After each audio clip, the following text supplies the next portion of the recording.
Hello, good afternoon, and welcome to the last one you'll be relieved to hear in this series of fractions. And it's going to be a little bit harder today, but to be fair, it's also hard for our kids. So I'm going to just crack on with it. Today we're going to talk about turning a fraction into a percentage, turning a fraction into a decimal, and also going to show you how you add and subtract fractions that have a different denominator. So that's something that usually comes at the very end of P6, possibly into P7.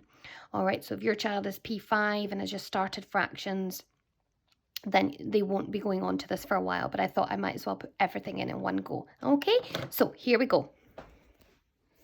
Right, so the first thing we're going to have a little look at is turning a fraction into a percentage. And something that's really, really important for the children to know and to understand is what percentages is. First of all, there is no point trying to explain, oh, now we're going to change a fraction into a percentage if they're struggling with the concept of a fraction and they don't know what percentage means.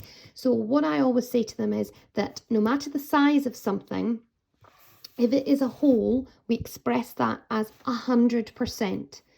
So, and I say to them, so if you get the best result you can ever get, or someone says try your best, they'll always say give it 100%. Use that kind of reference that they'll have come across before, and they know that that means giving it your all. So what you're trying to say to them, for example, is you have this pizza, a whole pizza would be 100%, but we have taken a fraction away. So a slice, a piece, a part, just as we've spoken about, but we want to know what percentage that is. So it means, so we'll say, for example, you've taken away half the pizza, 1/2. What would that be as a fraction? That would be 50%, because 50 is left and 50 has been taken away. So you can maybe start with that to explain it for them. Okay, so we're going to start with this one here.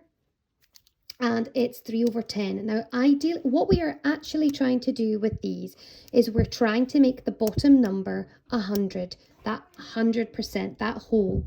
So the ones I've given you today are all relevant. They're all on the times table to make up to 100, so you can do these ones more easily. They wouldn't be doing anything harder than that at this stage. So we need to get 10 up to 100. How would we do that?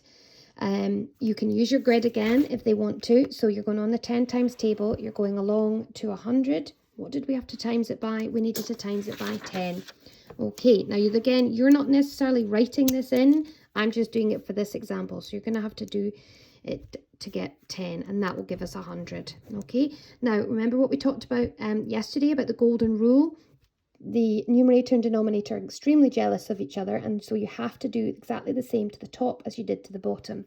So if we times the bottom by 10, we equally have to times the top by 10, which gives us 30.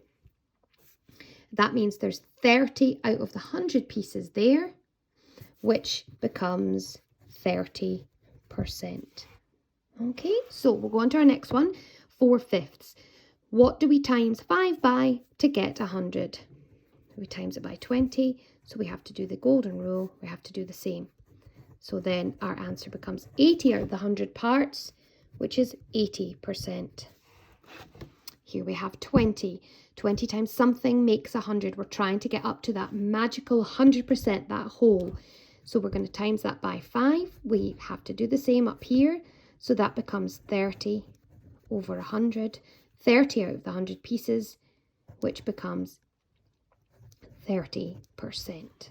Okay, down we here, just give me a few more examples just to let it sink in, because sometimes, as I've said before, sometimes it takes us a while, and it's nice to be completely sure of something before we try and explain it to our children. So 25 times 4 would be 100, and then you times the top, which would be 28. Which makes it 28%, 28 out of the 100.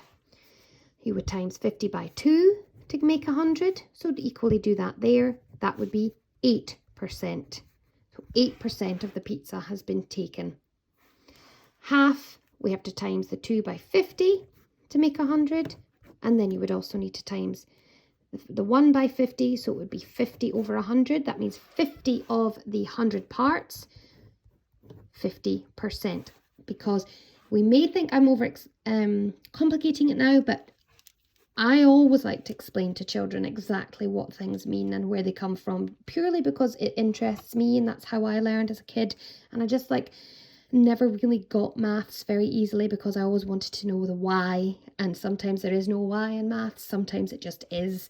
And so it's quite a difficult subject for people who are maybe more right-brained and they're more creative and they maybe want to know why it is that. So what I say to them is the word percent is Latin for each 100. So cent is 100.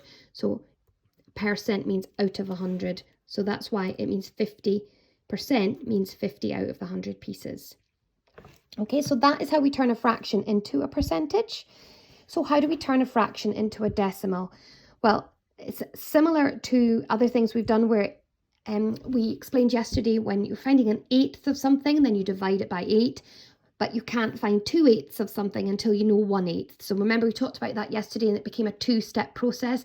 It's exactly the same with this, trying to turn your fraction into a decimal. All right. So before I go any further with that, I just wanted to recap or sort of explain a little easier way about fractions. So here's our decimal points. Here's our decimal point here.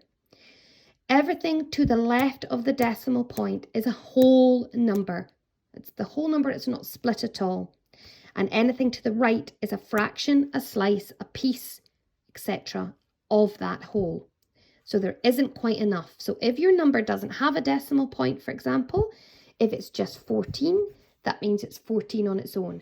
If it becomes 14.75, it means there's 14 and 75th of a hundredth, almost another whole, but not quite. So that's to explain what a decimal point is. On the left side is always the whole number. On the right hand side of the decimal point it's what's left over. It's a little bit like a remainder. It's not quite a whole, it's what's left over, not enough to make a whole. Okay, so how do we go about turning it into a decimal? I'm going to use the same ones as we've used up here. You know me and my pens, I'm going to use a different color to do this. So to change it into decimal, it's a 2-part process. We need to do this part first. You need to change it into a percentage first of all. And then what you're going to do is you're going to take your decimal point. At the moment, it can't see it, but because it's a whole number, it's here. So that goes back to this that I've just said. A whole number is on this side.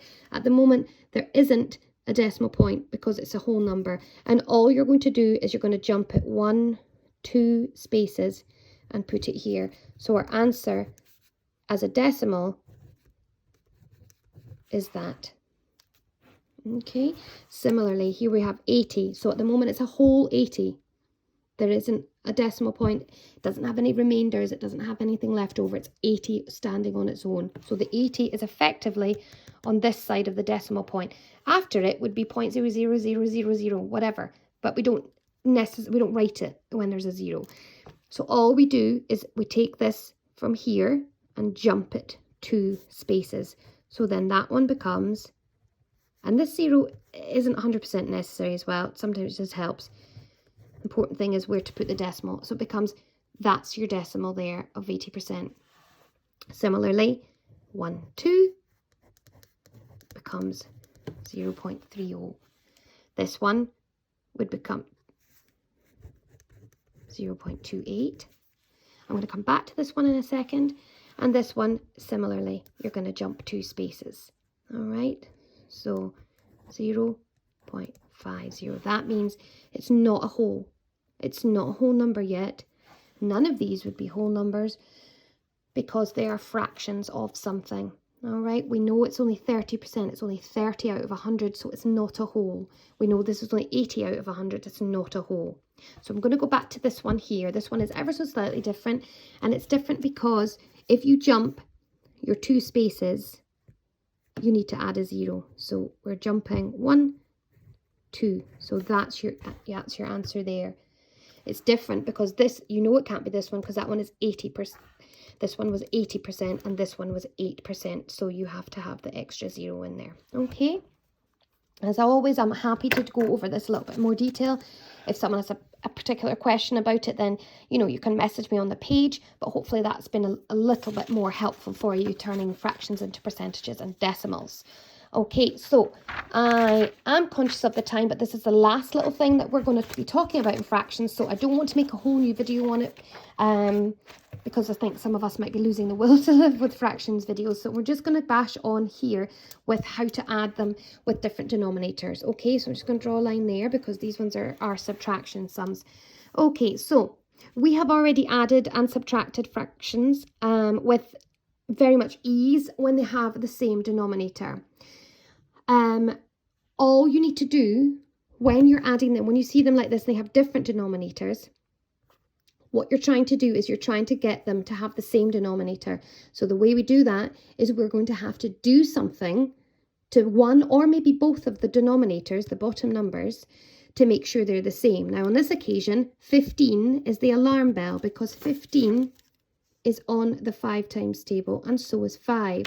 So we know we can make 5 into 15 easily. How do we do that? We times it by 3. And so we also, golden rule, we have to do the top. So our new fraction, our new sum becomes 9/15 add 2/15. And then that answer is 11/15. Okay, similarly down here. Now, I'm going to jump to this one first, actually. This one's a bit more complicated, but it's okay. We can do it. So I'm going to put them in specifically because they're not always going to be easy. And there's no point knowing half of what to do. All right, so this one here, 4 and 12. Now, it's okay because we know that 12 is on the 4 times table. We don't need to do anything to this 12. We need to do something to this. We need to make this 12. So what we do there is we times it by 3. Golden rule, do to the top as you do to the bottom. You'll also need to times that by 3. So our new sum becomes 9/12 add 6/12. Now, when we add that up, a wee alarm bell is going to ring, and hopefully your child will notice that as well. It's a top heavy, it's going to topple over. So remember what we do here. What we do here is we divide the top by the bottom, so it goes in one time with 3/12 left over. But just to be super annoying, we can also simplify that even further because 3 goes into 12 and it becomes 1 1/4. That's our final answer. Okay, going back to this one. What do 7 and 3 share? What if we looked on the 7 and the 3 times table, what could we find? Go along, 3 times table, the 21, 7 times table. 21, perfect. Okay, so we'll go with 21. They both have 21. What do we times that by? 7. We'll need to do the same to the top. This time, we times the 7 by 3 to get 21, and you'll have to do the same. So these don't always have to be the same, but these have to. Okay, so our new sum becomes 12/21 plus 14/21. I'm not sure that's quite how you say it, but anyway. So then that becomes 26/21. An alarm bell is ringing because, an alarm bell is ringing because it's top heavy. So 21 goes into 26 once with 5 remainder, but we'd have to express that as a fraction as we remember, and so it becomes that. Okay, similarly with the takeaway ones, you are also trying to find the common denominator, and the common denominator here is 16. That's the lowest that it could be, so we don't need to do anything to this. We just need to change this one. And 8 times what makes 16? 8 times 2. So we have to do the same to the top. So our new sum becomes 14/16. Take away 2/16. That's our new sum.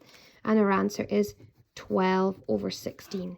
Now, they might be allowed to leave that as is, but to simplify it, to make it as small as possible, you have to find something they can both be divided by, which should be 4. And your answer is 3/4.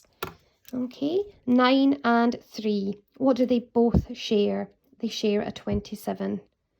That's the closest thing that they have in common. So what do we do to get to 27? We do a 3. We have to do the same here. And then we times that by 9 to get 27.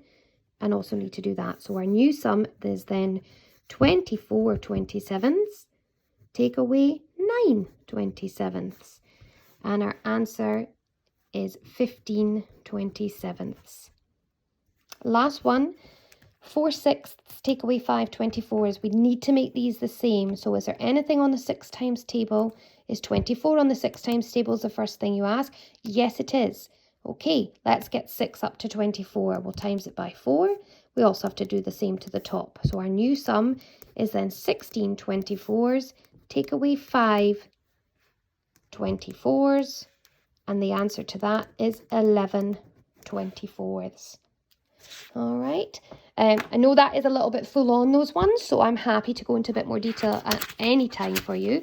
But I hope that's been helpful. And that's, I think, the last one that I'm planning to do. But as I say, any questions, please just comment below. All right. Bye for now.